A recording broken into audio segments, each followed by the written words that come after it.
Hello ladies and gents, welcome back to Kaostv's live coverage of the EUS Challenger Series number 7, and it has happened.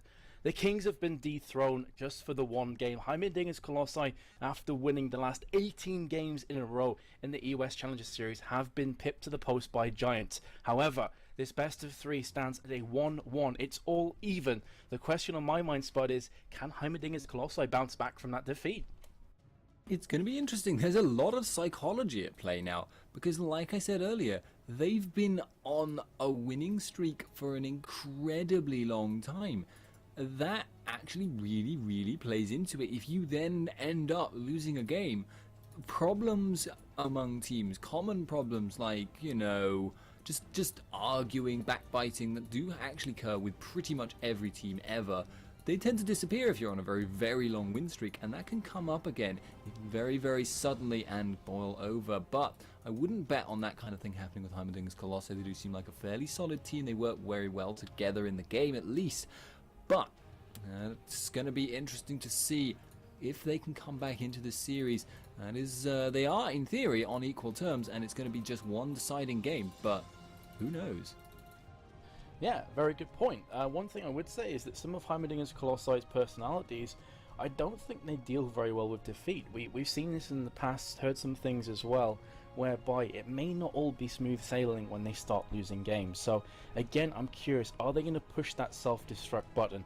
Is there going to be some issues, backbiting, as you were saying previously? Only time's going to tell. But just to be devil's advocate as well, on the flip side, when they went 2-0 down against Absolute Legends, they came back to win the next 3 games. So we know that they're not going to completely throw it away, that they are still very much determined to win this matchup. They're going to ban out Draven. That's not something we've seen Heimerdingers Colossi do a single time, because Freeze loves himself some Draven. So that in itself shows you how much they respect Neo Chaos on the Draven at bot lane. It went, I don't know what the exact scoreline was at the end, but at one point he was 10-1-10, just crushing faces. And that blocks out options. When you're forced to ban characters that you yourself want, that ruins you. That throws you off. I mean, they've spent every single game thus far picking Jarvan the 4th first and allowing Draven through. So banning that out now means they are restricting themselves. They don't have the options to ban out as many of Giants' champions. Giants actually banning out that Fizz are going to be giving them more options in that mid to avoid Extinct being dangerous. I've got to say though, I would still expect Heimerdingers Colossi to pick Jarvan first. But what are they going to be going for next? Actually, TF. Yeah, and I think they've picked TF because Fizz, is classed as a hard counter to TF. We see Extinct picking the Fizz up a lot against Twisted Fate. So the fact that it's been banned here suggests they're like, okay, well, Fizz is banned, so let's just run TF instead. Like, why not? They first picked it. It's going to be over to Giants again. I am curious if they're going to run this kind of multiple threat composition, because as I said in game number 2, it was very difficult for HC, Heimerdingers Colossi, to focus down Draven when you have Slicing Maelstrom, the Depth Charge, Leona on your face, and then on top of everything else you've got a very scary Kassadin jumping in your backlines. They're going to be picking up the Kennen and Thresh. So Thresh taking away from Mithy, and Kennen is going to be played once again. So really interesting stuff here. I wouldn't be surprised if Kassadin was actually the choice to go up against Twisted Fate. He answers fairly well to the playstyle of Twisted Fate. I don't know if it's like a hard counter like Fizz, but assuming you get through your early game as Kassadin, you're going to be able to try and react pretty much whenever Twisted Fate pops that ultimate, because so long as he's not at a decent distance, you can jump on him and you can silence him, and that will cancel his teleport. So it's a possibility. We will obviously see that pick come very late on though, because if you have got that Kassadin, you end up with some issues with lane counter picks. We did see it in that last game. Jarvan really did wreck him in lane, but he did manage to pick it up. Kassadin is the king of comebacks. He does generally tend to pick up kills if the game drags on. But if you are having a weak early game and your Kassadin is feeding, it's going to cause you some serious problems. Yeah, and you know, we did call it in game 2 as well, that Kassadin pre-level 6 is very vulnerable. He's very much open for tower dives, very much open for a lot of aggression. Extinct took the Elixir of Fortitude and really pushed home that advantage, but after the laning phase was said and done, Kassadin was just having a much more impactful game overall, was doing much more damage, was actually tankier than Jarvan, not something that you'd say too often with the Rod of Ages. Jarvan just had the Black Cleaver, and you mentioned this yourself a couple times where you felt that Jarvan was just a tiny bit too squishy. Yes, he had a good start, but as soon as he got in towards the mid to latter stages, he was just getting beaten up so hard by Draven. Some more picks are coming in here. You got Varus instead of Draven. Alongside the Thresh is a very, very strong duo lane and the Nautilus. So they're going for a very similar kind of composition here, Giants. And why not? If it ain't broke, don't fix it. Yeah, so it's looking again, like you say, very, very similar to what we've seen a lot. Giants swapping out Varus for that Draven they had before, who kind of fulfills quite a similar role. He's maybe a little bit more CC, a little bit less damage, but he's very, very similar. He will also push a little bit harder if we see lane swap-ups, which could work pretty well with that Caitlyn. That's always something you have to be concerned about. Still, we do potentially see... I mean, you're obviously on time, so have they actually locked in the Aurelia here?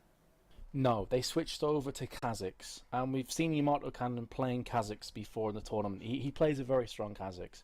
So it's almost like the other way around now. You have this hyper threat composition from both teams. Kha'Zix, Twisted Fate, and Caitlyn are all going to do a lot of damage, and of course Jarvan does a fair chunk himself. Molino is going to be playing Jarvan in the jungle. We're not going to have a Kha'Zix jungle this time around. On the other side, though, surprise, surprise, Exeter has gone for Kassadin again. I'm not surprised to see it at all. They pretty much know Twisted Fate is not going to go top lane. If you put him top lane, he's just got no escapes. There's no way he's not going to get ganked into oblivion in top lane. And it limits his roaming. So you obviously know, therefore, Kassadin is going to be a much less a risky pick. You know what he's up against. You know the rune page you can take. You know the mastery setup you want. So... Kassadin, therefore, has a much better chance at getting through that early game. And Kassadin is obviously very, very scary. Twisted Fate, very, very scary as well. But he's probably not going to be able to bully out the Kassadin nearly as hard as, say, Kha'Zix would do if he were mid. That, again, being said, Kha'Zix in that top lane going to be going up against Kennen, presumably. I've not seen that matchup in... I don't think I've ever seen it before, but he does have that potential to all-in very, very well. And I'd be interested to see how it goes. The total composition, though, seems like it's going to have a lot more poke for Heimerdingers Colossi, but can they really utilize that when they're up against stuff like Nautilus? I don't know, but we should be finding out after the break. We will come back in just a few minutes when the delay timer has ticked down.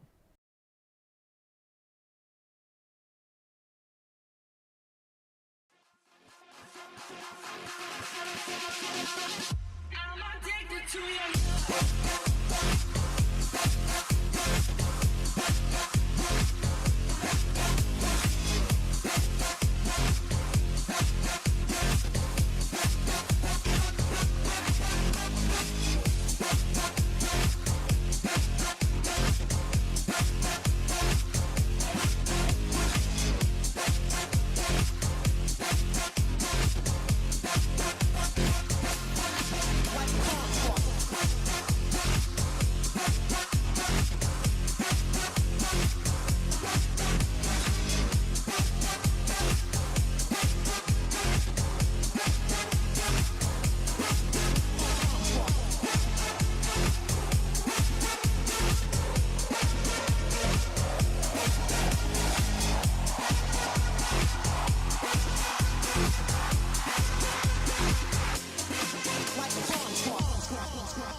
I'm addicted to your love.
Hello ladies and gentlemen, welcome to game 3 of this best of 3. I don't know if anyone actually expected it because Heimerdingers Colossi have finally lost a game after a significant length of time. This is the EUS Challenger Series number 6 and we are seeing some invasions happening, but nobody actually there to meet the invasions, so it does look like each team has kind of predicted, well actually, that the other one didn't do what they expected. Yeah, it's just quite interesting, and sometimes, you know, when teams get to that best of 3, they start to tense up. They don't play as freely as they did previously. So I am quite curious to see if Heimerdingers Colossi are going to overcompensate for losing game 2 and just go too aggressive and maybe make a couple of mistakes, or if they're going to play a bit more defensive, a bit more calm and collected.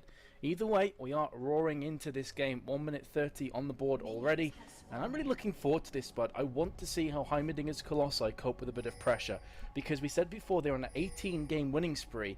Another thing to mention is that all of those games, barring none that I personally watched, were very one-sided in their favour. They're not the kind of team that makes a lot of comebacks. They take the lead and they run with it and they beat you.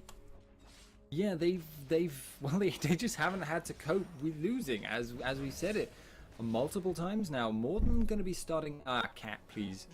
Sorry, Cat may have just knocked the microphones. You may have just heard a little bit of a noise, but more than starting at that blue buff, he's going to be pretty, able to clear his jungle as per usual. He has obviously been warded out, but he's not going to have to deal with Nunu walking in and stealing all his things again. That's not going to be a huge concern. He's going to go up to his red buff. Jarvan doing much the same, going from his red to his blue. We will expect to see him to go for ganks around level 3. And, just normal laning, apart from the fact that we have a swap up. Janna Caitlyn has gone to top lane.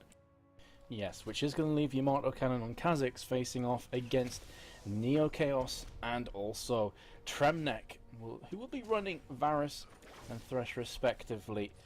As we said before, and you actually called this very early in the champion select, so kudos to you, Spuddington, that Kha'Zix would be a pretty good character to take against Twisted Fate.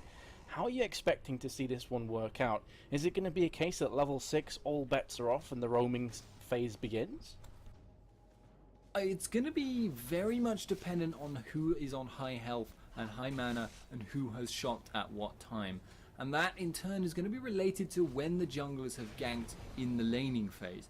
Because if you get ganked, when you're level 5 and about to hit 6, and the same is true of your laning partner, then there's much higher chance that you're going to have, you're going to have to go back while the other guy is free to roam. And if someone can then roam and start to snowball, that's going to bring him a significant advantage. We do see Morden in this top lane, going to be helping out Samux there, so nothing too big going on there. He's just trying to keep the tower up. Yeah, just got confirmed from our producer that the Mouse Sport against YOLO Inc. has gone 2-0 for Mouse. So there is just a quick little recap for you guys. Of course, we are going to be casting another best of 3 after this game, and we will be bringing you all of the action across the board. But as you mentioned before, Nautilus went to top lane alongside Samuk, so is going to be just babysitting a tiny bit, giving a bit of love and attention. Meanwhile, Maluno has gone to bot lane here, so we could see something kicking off pretty fast. Death Sentence lands, but it's going to be a bait. Here comes Maluno from the side, so much burst damage in the meanwhile, though, in mid lane. Kassadin is going to go and pick up the kill into Twisted Fate in a 1 versus 1. Varus gets taken down, I should say, from Maluno's Jarvan, and Thresh picks up the kill onto Kha'Zix. But here comes Maluno. Beautiful flay, not going to be enough. As wow, Kha'Zix picked up that kill? What? Yeah, what happened there was that Tremnek tried to delay as long as possible, avoid getting killed by Jarvan and then get for the execute, but he ran out of time, essentially had to go under the tower, and Kha'Zix was the last person to have tagged him. Kha'Zix picked up the kill, and that was good for him. Yeah, Kassadin actually in mid there just straight up picked up the kill on Extinct by a little bit of a misplay from Extinct. He was trying to push the lane out, I think, so he could go back, but he ended up committing a little bit too hard, and then Kassadin just kind of stuck to him, kept going Null Sphere, kept going E, did a pretty good job. Morden actually in top lane. Exhaust has gone down on Samux. Morden has to flash to get away from Freeze, and now it does look like Samux is going to be having a bit of a problem in this top lane for a bit. Yeah, some summoners were burnt in the process. The reason for my confusion at bot lane is I actually thought Jarvan had just gave Kha'Zix a bit of a love tap at the end. Sorry, I thought that Jarvan had given Thresh a bit of a love tap. My brain is all over the place as my temperature rises. I apologise for my ill-being. But either way, it is 2 for 2 right now. Some pings going down to bot lane. Let's have a quick look at some of the early items that have been built up around the board. So Kassadin went back after picking up the kill, and he's just added another Doran's ring to his belt, another Doran's blade to Varus, so nothing too significant. Obviously, Kha'Zix is going to pick up the Tear of the Goddess, as you'd expect, and he's going to be trying to go through those stacks as soon as possible. Yeah, and that's going to be... the thing about Kha'Zix is that he's very, very mana dependent, and the Tear of the Goddess is a really nice item on him just as a tier. But it takes him a long time to stack it up. He's not very good at doing so unless he's willing to just sit at the minions and spam his Q on them for a very long time. Please, cat, go away. We do see now Malunu hanging around in this top lane. He, I think, was spotted out by Morden there. Macius might fight over the big golem, but it does look like the little one goes to Morden. They're just continuing to do a little bit here. We've got the E and got the smite. There we go. But top tower going to be going down very shortly, whereas bottom tower is still pretty much healthy. Yep, very true. Bot tower is going to be falling very, very shortly due to the CS, and also Maluno is just going to be pushing this lane to make sure. So the question is, Bud, would you expect to see Freeze and Mithy occupying the bot lane after recalling with Yamato Cannon filling in the blanks at top? Because this tower is pretty much on full HP. If they go for this re-rotate, they can come ahead in the lane switch. Death Sentence has landed, and meanwhile, throwing out a Dark Passage as well. Twisted Fate Ultimate is going to be coming down, though, to try and turn this one round. Lots of damage being put down into Neo Chaos. Here comes Mithy from the side. Not looking too good from Varus. Flashing into land the Howling Gale. Beautiful play. Gold card as well. And Yamato Cannon will be picking up that kill. So, ballsy play from Thresh and Varus, backfiring due to the Destiny. Yeah, and you've got to say, they should have taken account of that. That's always the thing with Twisted Fate. If he's out of sight, you don't get aggressive in your lane because you just don't know where he went. And obviously now Yamato Cannon actually gets hooked, but that's just going to stop him recalling. Tremnek being a bit of a sod there. But we are seeing Cannon continue to push out this top lane. He's actually not being contested in pushing out that top lane at the moment. He does look like he's going to rotate downwards towards mid, though. Doesn't want to stick around there for too long. Doesn't have the vision on several people. And is actually potentially looking to go for Extinct if Extinct goes for that blue buff. But it's not going to happen. It does just look like Extinct is going to recall. I have a bit of a man crush on you, dude. You used the word sod. I can't remember the last time I heard that, personally. And I'm English, so I don't know. It just made me smile. Thank you, Spud. I choose to take that as a compliment and It not was as a a sexual advance. It was a bit of both, let's be honest, but yeah. Ooh. Okay, so Samux is in this top lane. Yamato Cannon is only level 5 to Samux level 6, so Samux will bully him around for a little bit of time, but it's not going to be long before Kha'Zix will be able to get aggressive, get some good wave clear with that evolved spikes, and that will in turn make him a very, very solid duelist as well. So we are continuing in this kind of laning phase. Cat, get off the microphone, please. I really do apologize if the cat is knocking the microphone a lot, but I'd say I can't do anything. I could do something, but then she'd be upset at me for hours. So, yeah. Samuk's in the top lane. Samuk's farming out. Cassidy in this mid lane. He's pretty much farming as well. 58 CS to 66. It's just an all-around farm fest at the moment. The only problem is that Samux is going to have to be very, very careful lest he get caught out. This is definitely the slower of the 3 games, but still 5 kills at coming up to 10 minutes is pretty fast-paced overall. So just goes to show how aggressive these two teams have been throughout the best of 3. This is only game number 1, set number 1 of the EUS Challenger Series. We have another one coming up straight afterwards. Either way, back to the action. You did have the reroute rotate from Freeze and Mithy going to bot lane after forcing the top tower down. Interestingly enough, though, we are going to have a gank in mid. Depth charge goes out from the Nautilus, lands onto Extinct. Molino comes from the side, flag and dragging up onto Morden, but it's not going to result in a kill. What I was about to say is it's fairly interesting, Spud, that we have yet to see a Drake attempt, because previously Heimerdingers, Colossi and Giants have been opting for that area a couple minutes sooner. Well, the reason at the moment is essentially that both of the bot lanes are in bot lane. They are not going to be able to just rotate out very easily because they won't have the man advantage. They won't have more men in one area than their opponents, which you normally see with the 1v2 swap-ups. Kennen is going to be continuing in that top lane. Does anyone have teleport? No. In fact, on any team, no one has teleport. So it's just going to be whoever can make the first successful gank from the lanes.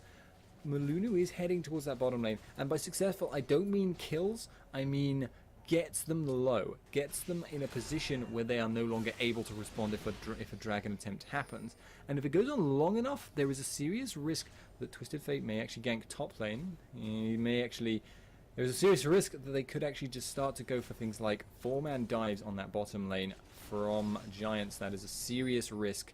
Thresh and Varus will not respond particularly well if they are, in a 4-on-2 situation under tower. Castle getting aggressive in this mid lane. Extinct has taken a lot of harassment. Malunu is in from the side. Riftwalk was on cooldown. Cataclysm goes down. It is just going to be a Riftwalk in again onto Extinct, and he just dies. That was bizarre. Oh, bot lane though, Ace in the Hole is coming out. Does get interrupted by the Flay, courtesy of Tremnek. Beautiful play from him, but he's put himself in harm's way with the Monsoon coming out. Flash from Varus. In the meanwhile, the flash will come out from Freeze. They pick that one up. Tremnek is now in the firing range, and he will be getting taken down courtesy of Caitlyn for that double kill. Back to mid lane again. I thought both junglers were going to kick off. Not going to be the case, but after somewhat of a slow start, it just definitely kicked up a notch. But with Caitlyn being solo, I don't think they're going to try Drake. I think they're going to be happy just to push the lane, maybe go back and buy. I think with this size of a wave, they're going to be able to actually take the tower completely, giving them, again, a little bit more of a gold advantage. And it does look like Heimerdingers Colossi have bounced back very, very well thus far. In fact, they're going to leave it to the creep wave, but I'm not sure that's quite going to manage it because they've got to deal with the other creeps. We will be seeing about minion judgments in just a second. May have left the tower up intentionally, of course. Extra in mid is in a lot of trouble. Depth charge is going down. Extinct does actually not pick that up with the wild cards, so Morden is now in trouble himself. He has got the mobility boots. He is going to be running away, but if he can try and keep this tower up, he wants to. I'm not sure he dares, though. He is not tanky right now. All he has is a machete to keep himself alive.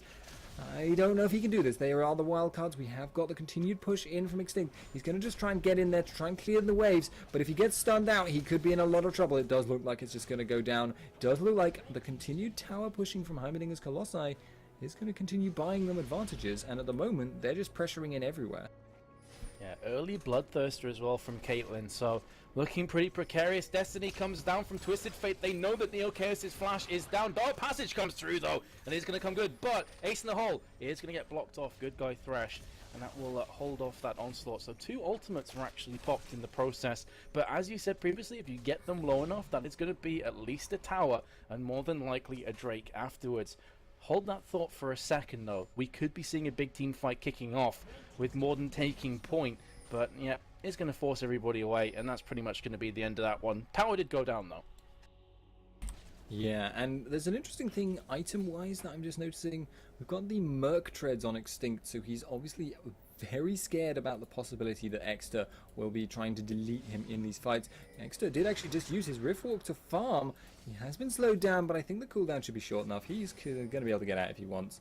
And there we go, he's pretty much safe. Should be able to just go back to his tower. Not that it actually exists anymore, but the dragon is going to be a point of contention. I don't think Giants can contest it though at the moment. They just don't have the map control.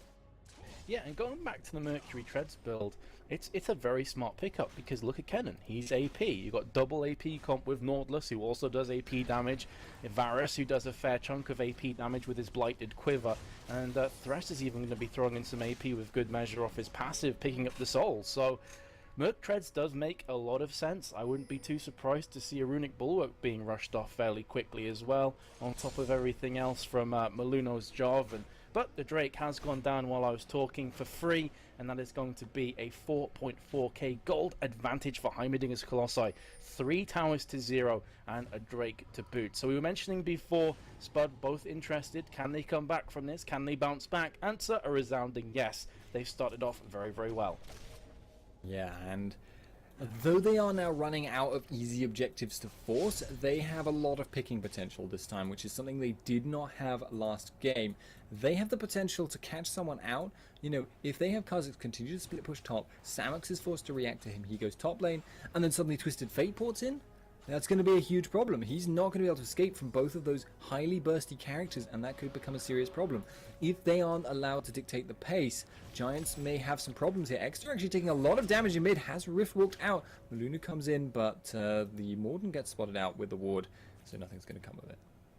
Yeah, another thing to mention about the Merc Treads is, of course, it will give the tenacity. So it's also working against immobilizes, stun snares, and the like. So overall, I am liking the Merc Treads pick up a lot here. Speaking of which, he's recalling with 2,000 gold. Could be finishing off the Lich Bane.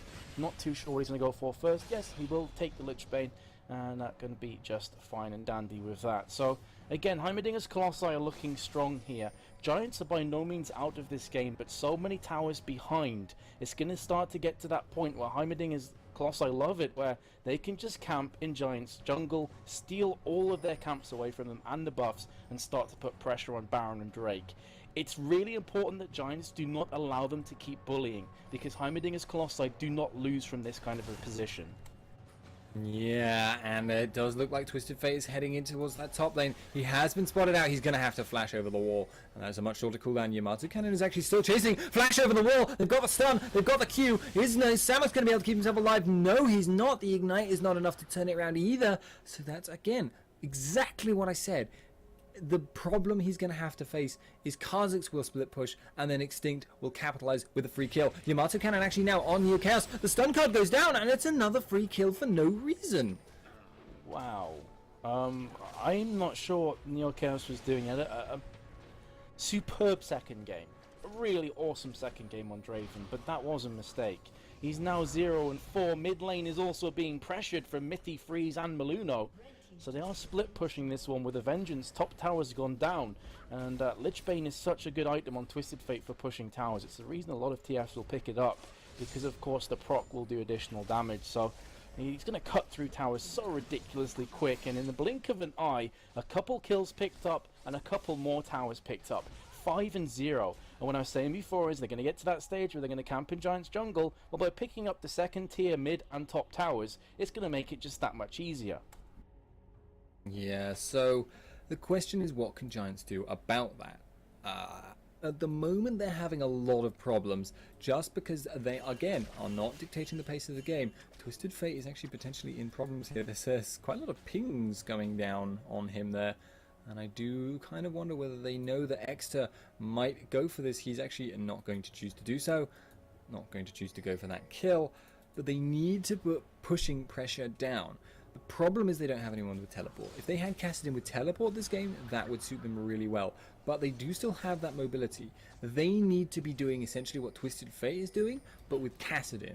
They need to be picking up Kha'Zix. The problem is Kha'Zix is a little bit slipperier. It's still very much a viable option though, and they just need to apply a lot of pressure and not let this keep happening. They can't let Yamato Cannon keep split pushing and then having Extinct come in for the kill.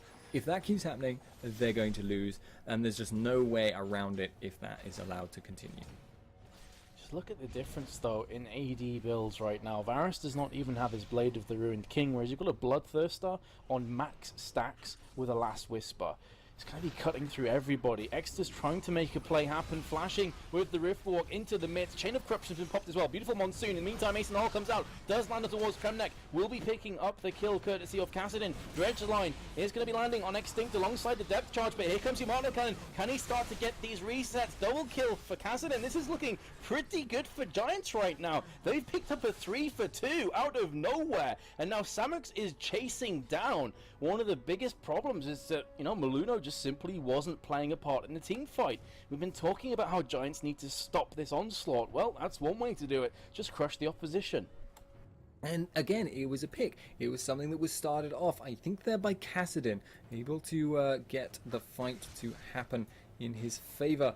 And that's, yeah, like you say, exactly what they need. They always need to be one step ahead, because if they're not, Twisted Fate will capitalize with the split push, with the ganks, with the picks.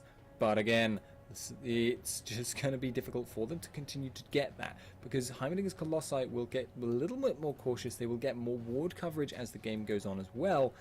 And if they're allowed to get too much ward coverage, Kassadin will not be able to set up such picks in future, and nor will Nautilus.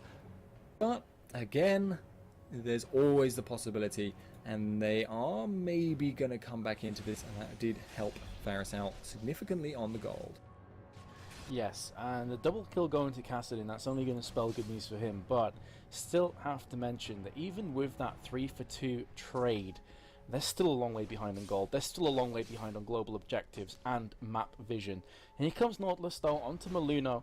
Needs to be very careful, because Twisted Fate is, as we've said before, very much a global presence, a global threat. Oracle's already on Mithy, who's going to be clearing out this vision very, very quickly. Drake is back up again. That's the reason that we have all 10 players at the Drake area or around it. So it's really a matter of who makes the first move.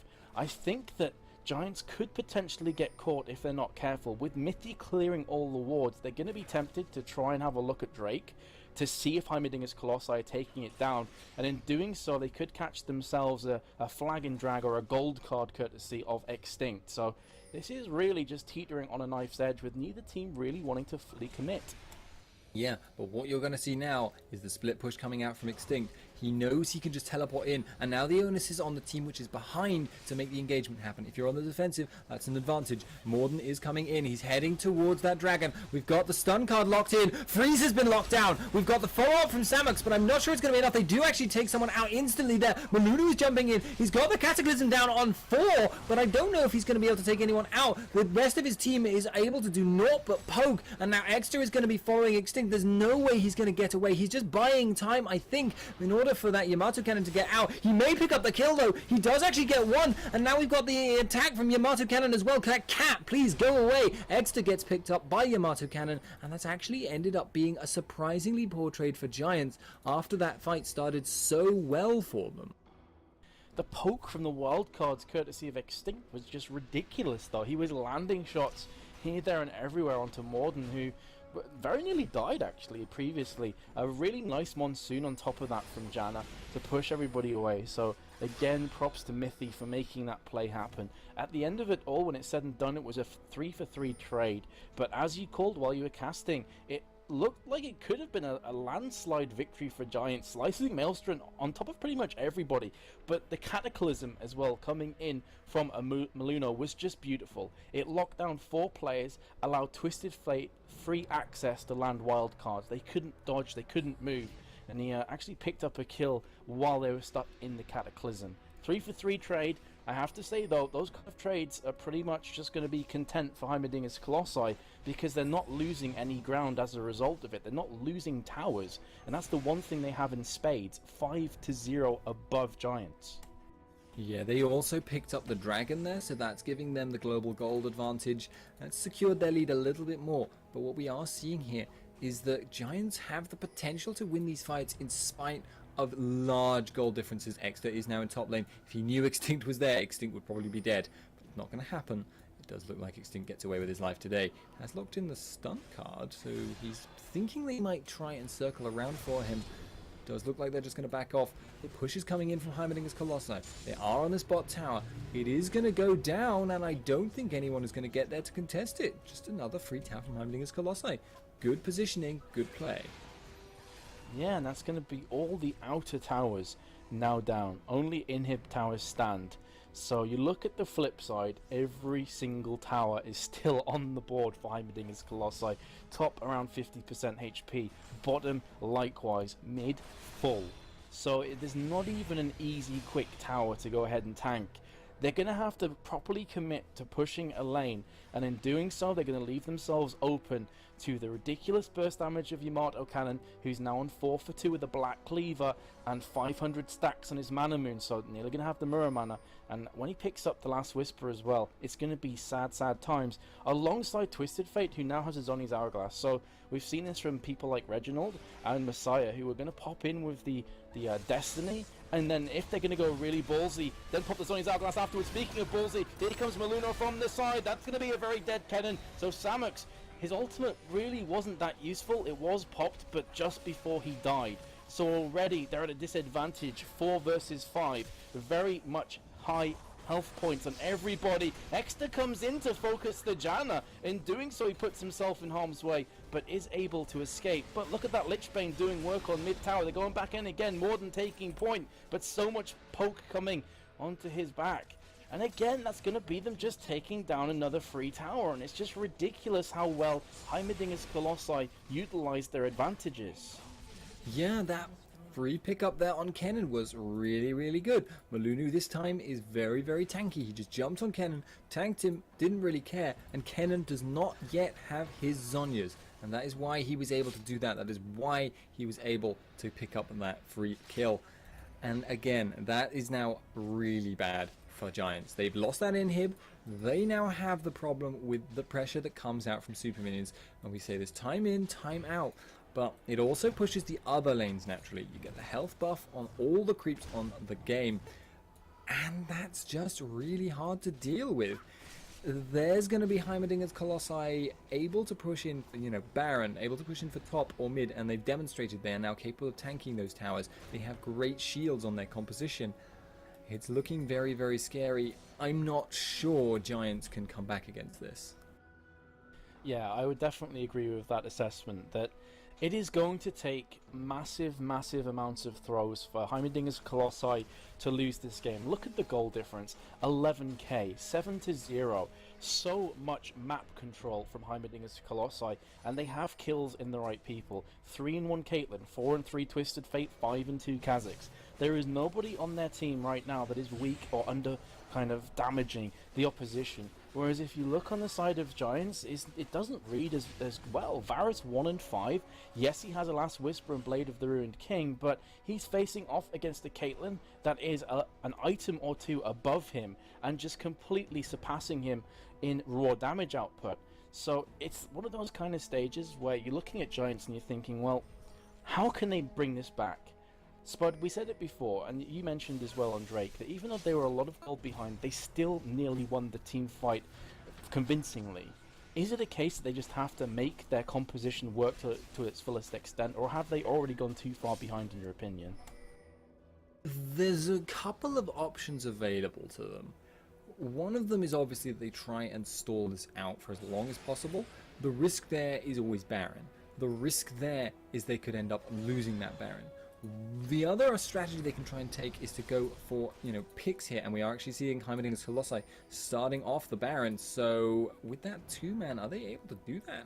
It does look like they will actually at this rate. Get that, and Janna is coming in as well. The shields will stop it. So they need to get a pick right now, Giants, or it's gone. In fact, it's gone anyway, and they're going to lose every advantage from it. So that's going to be a free Baron pickup. Even more global gold. now the Baron buff, and in fact Freeze there, getting the auto attack in. We've got the stun card, Tremnek goes down, Samux is in trouble, he's been cataclysmed in, Exhausted actually does get chased down by Extinct, picks up that kill, Ace of the Hole, gets him down, Morden in trouble, he's being chased as well, don't know if he's going to get out, no he doesn't, and again, it does look like Heimerdingers Colossi have come back strong. They are almost certainly going to be taking this inhib and the other inhib as well, if not the Nexus.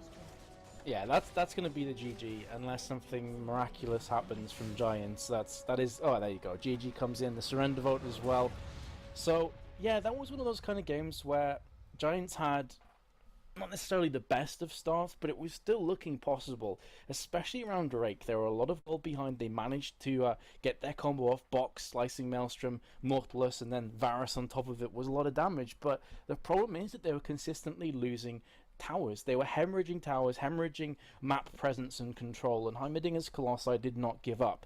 At the end there, the real final nail in the coffin was that the Baron was taken with just 2 players. They still had Twisted Fate on the map moving around alongside Kha'Zix, so I don't think Giants assumed they could 2-man it. And then they went to check right as Baron had already fallen, and it was just free kills and the free game. So congrats to Heimerdingers Colossi again for showing us just how strong they are and how resilient they are, because I think there would have been a few doubts in the back of their mind after losing the second game. Yeah, but showing that they are a very, very strong team, very, very resilient, as you say. We will be just going into the next best of 3. I don't actually know which one we are going to be covering next. There should be 2 options available to us. It's going to be Eternity against Pride FC next. Right, so we should be able to get that underway relatively shortly. I think we have about a 15-minute gap, unless I'm much mistaken. So if you want to go and get a cup of tea, go ahead and do so. We will be going on to a break. We should be back relatively shortly though, and we will see you in just a minute.